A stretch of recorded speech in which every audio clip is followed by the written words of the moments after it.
Hi, my name is Antonis and I'm the iconographer of this video.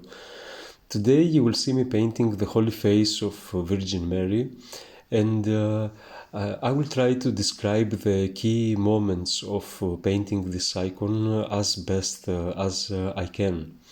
So the first thing you will see me doing is gilding this icon. After of course I have transferred the drawing on my wood panel. I have prepared my wood panel with rabbit skin glue gesso, and now, as you see, I'm doing some corrections on the gilding process, some areas that the gold leaf hasn't been stuck. For this gilding technique here, I'm using a glue. I believe it's an acrylic type of glue. It's called water mixion. And now, after I've done some of this gilding, I'm ready to proceed with this study. This is a study on the face of Virgin Mary. As you know, for those of you who follow this channel, I always do some underpainting when painting my icons. You see me here painting the facial features with black color. This way I don't have to use any needle to scratch the gesso and hurt the gesso underneath. I'm using this black underpainting as my guide for the next step, which is to paint the base color of the flesh area, the proplasmos as we call it. And after I've painted like 2 or 3 layers of this basic proplasmos color, I'm now painting the facial features, what we call in iconography as γραψίματα, with a color that is slightly darker than my green brownish flesh base color that, as I said, we call proplasmos. Now I pay special attention to this step in the process of the painting the γραψίματα. The important here to remember, something very important, is that your face, when you paint an icon, has to show some volume even before applying the lights on the face. It has to be like be careful with painting the blendings of the facial features. Try to spend some time when doing this γραψίματα, and this will pay off later on. The icon will look more, more beautiful, more charming. After I'm done with the process of painting the facial features, I'm ready to proceed with painting the lights on the face.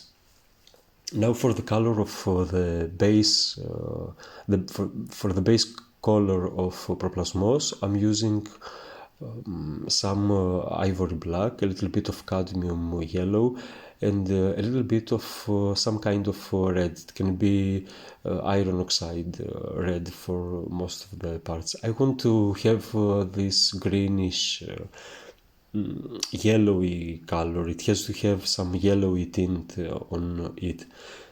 For the γραψίματα, the darker facial features, I'm using some of this base color that I prepared earlier on, and I've added a little bit of black and a little bit of iron oxide red. As you see, there is some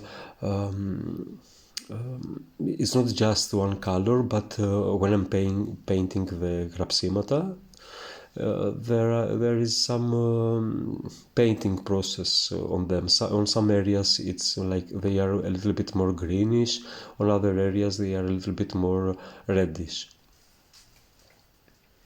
Anyway, now you see me painting the first light, and I've prepared on my palette a color consisting of titanium white, a little bit of cadmium yellow, and a little bit of cadmium red. I also sometimes, if it feels too bright, I also add a little bit of black just to make it slightly grayer and a little bit closer to the color of the proplasmos. You see me here using a Kolinsky brush and take notice of how amazing this brush behaves, how much it can hold the color.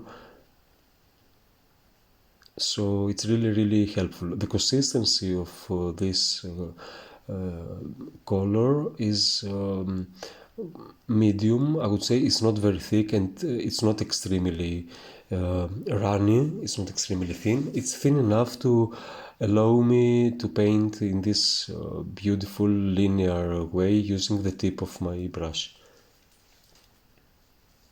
Hi, I'm Antonis, and I'm proud to present you my online course in iconography, Paint an Icon with Me. This course will help you become a better iconographer, and it will help you be more confident when talking and presenting your artwork. It will make you understand in depth the studio practices of a professional iconographer like me, and you will get accustomed to what great iconography looks like. So learn in a simple and organized way everything you need about the materials, mediums, and techniques in order to make a beautiful icon. Paint with me the icon of Christ and learn how to paint better any icon you wish. I will see you at the studio. So little by little here I am trying to find the shape of the lights on the face of Virgin Mary. I try to observe my reference photo and see the areas where this face should receive the light. And I don't know, it's not just a matter of observation. I want also to understand intellectually, mentally, how a face like this would accept light. And it has to make sense first in my mind how this face would be lit. And when I understand this, it's easier for me to place these shapes of light on her face. As I say, iconography translates, the Byzantine iconographers translate nature into this language of the Byzantine painting. It's based on naturalism, and this is something we have to remember as iconographers. When we paint a cloth, a garment, or something like that, this is not just, a random decision of the painter, but most of the times the shapes on the clothes or the shapes of the light on the face is based on reality. There's just this translation happening by the iconographer from nature to the iconography language. This is something very important, and this is mostly for more advanced, I believe, students in iconography to understand. But when you understand that there is this strong connection between nature and the Byzantine language in painting, then your iconography will become much better. This will also explain how important it is for the students of iconography to draw from nature, to hone their skills in drawing and in painting, in naturalistic, let's say, painting. So here I'm again applying this first color on I'm applying this second layer of the first light, a layer that is slightly warmer than the previous one. I will add a little bit more of cadmium yellow, just a little bit to make it slightly warmer. And with this second layer of the first light, I will intensify a little bit these shapes of light. I don't care if at this point the face looks, unfinished. It looks a little bit sloppy.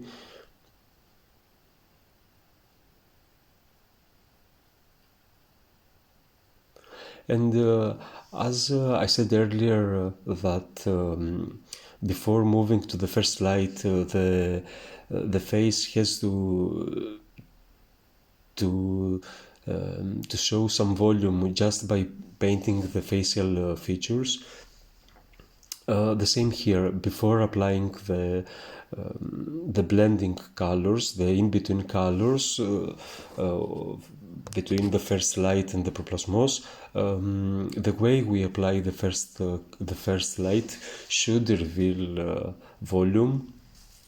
It should make sense, and by just the use of thinner and thicker colors to create this sense of blending between the first light and the proplasmos.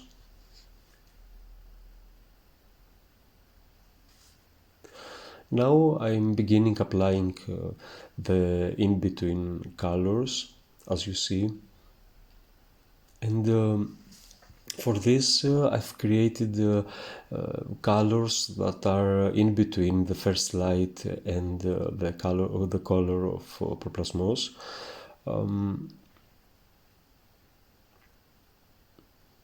And I'm applying this with swift brush strokes, relatively thin in consistency, and using the tip of my brush, which truly behaves so beautifully here.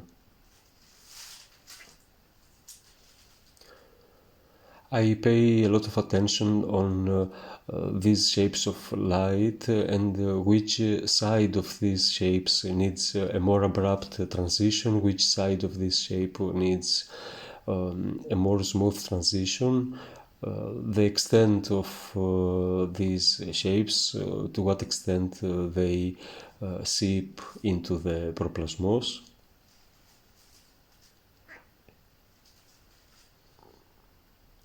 Also here it's above the eyebrows, it's a very important area. Sometimes it's an abrupt transition between the eyebrows and the light. Sometimes it's a slightly smoother transition. So just observe your reference photo. One thing I have to say here is that it's really important to find icons to study painted by the masters, by the old masters. This is much better than copying masters from the present.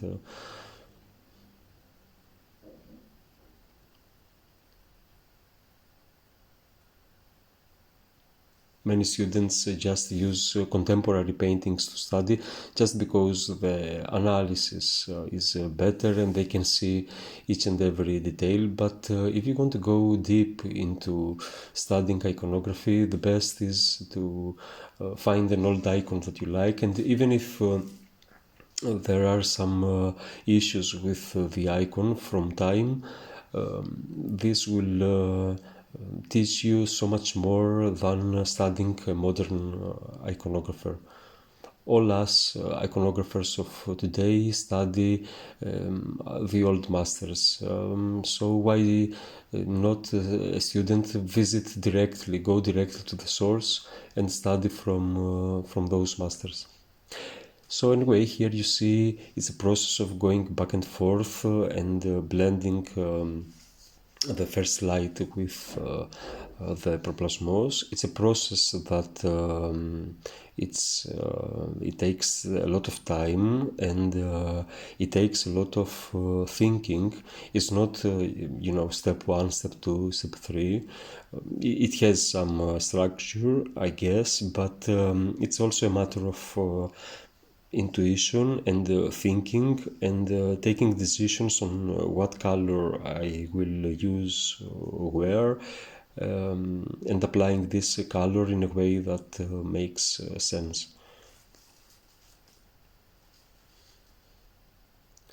just make sure that the layers underneath are dry and stable, because at this point there is a heavy work happening by the brush. So make sure that you apply the color gently, you apply the color in a way that doesn't hurt the underneath layers, even if they are dry. And see here how I'm still on the first light. I'm painting still the first light, but you can already see how this icon has so much volume, and it feels good. It seems nice. Now, another thing to say here is I like and I enjoy to paint relatively dark flesh base colors, the proplasmos. That allows me to paint the first light in a color that is relatively dark. Many students paint the first light, paint the proplasmos with a color that is too bright, relatively bright, so their first color of the first light is very, very bright. This doesn't help the icon, doesn't help painting an icon that is very beautiful, let's say very charming.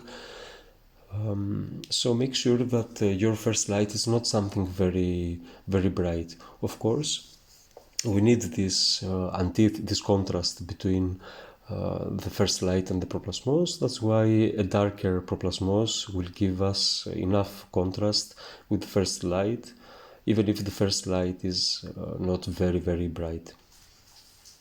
Now you see me doing this pyrodismy. This is how we call this bright red flesh tones. This was very evident on the icon that I'm referring here.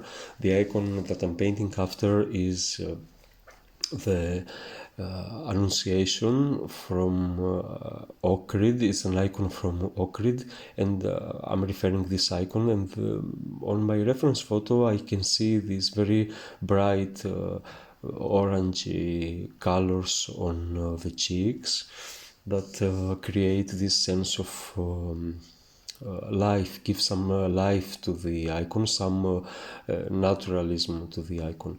While I was painting this, I could see so much connection, so much relevance between this way of painting and the early Renaissance or late medieval painting in Italy. Works like Fra Angelico, or the Italian masters of the 13th century, the 12th century. So there you have this connection between the Byzantine painting and the early Italian Renaissance painting. So I'm still on the painting the first light, and I want to just a little bit before proceeding with painting the second light to feel that everything looks nice, that these red orangey tones are looking nice. And now I proceed with painting this second light in the form of a linear application of this second light. We call this psimithies. And for this I'm just adding a little bit of titanium white to the first color on my palette, and I'm applying this color on partially on the previous layer. I make sure to paint in a way that looks, obeys the Byzantine language, this linear way of blending. I use both thinner and slightly thicker colors when I'm painting the second light. And now you see me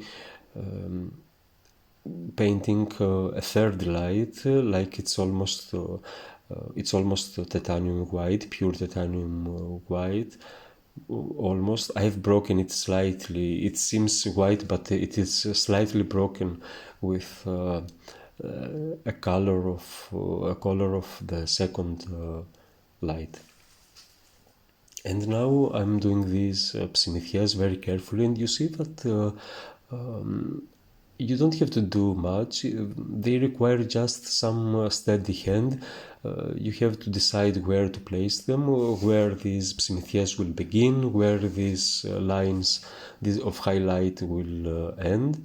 Usually they start thin, they become thicker in the middle, and they end up thin again.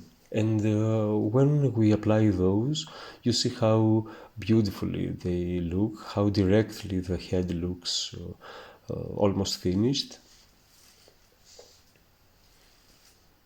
And try to observe how few of those lines we need when we have done this underneath preparation with beautiful blendings between the first light and the προπλωσμός.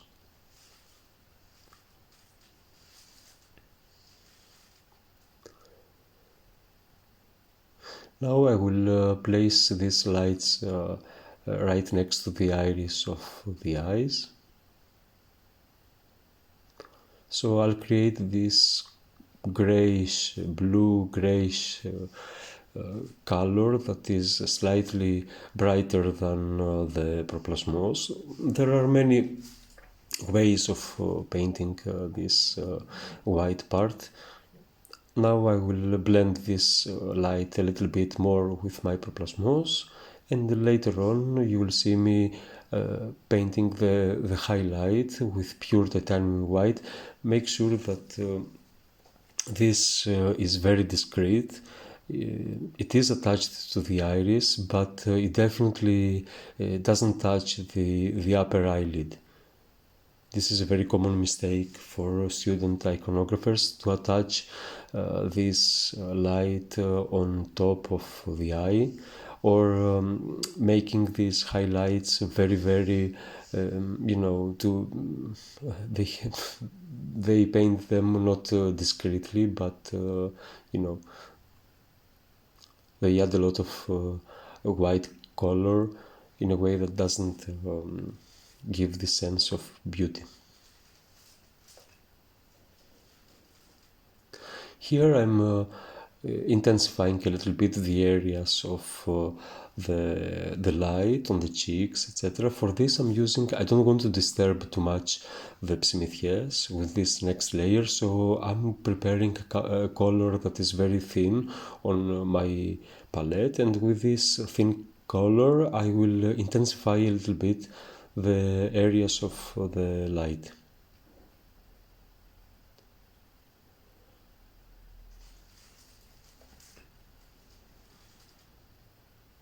I really enjoyed painting this study, this icon for you, and of course I'm always amazed by the mastery of those old iconographers, really beautiful, and so many things to learn by them.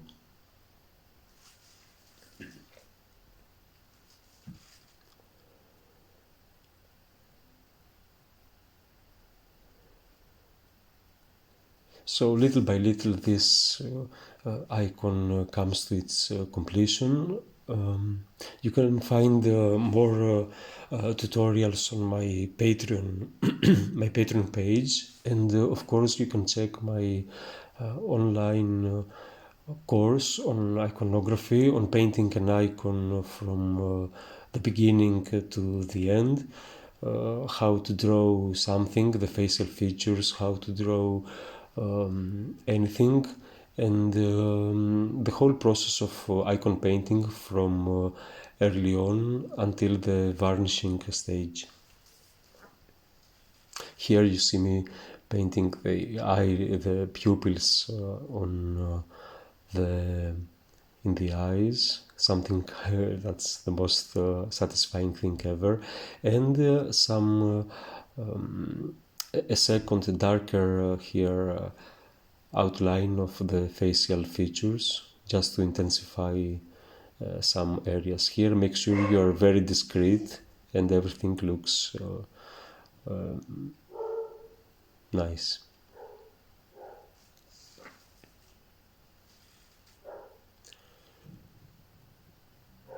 I will do one revisit, let's say here, of the Psimithias and just intensify them a little bit more. And with this final touch, the icon is finished. I hope this video was helpful for you and you will be inspired to be in the studio. So thank you so much, and thank you for your comments and your support, and I will see you soon with another video. Stay healthy and creative. Bye.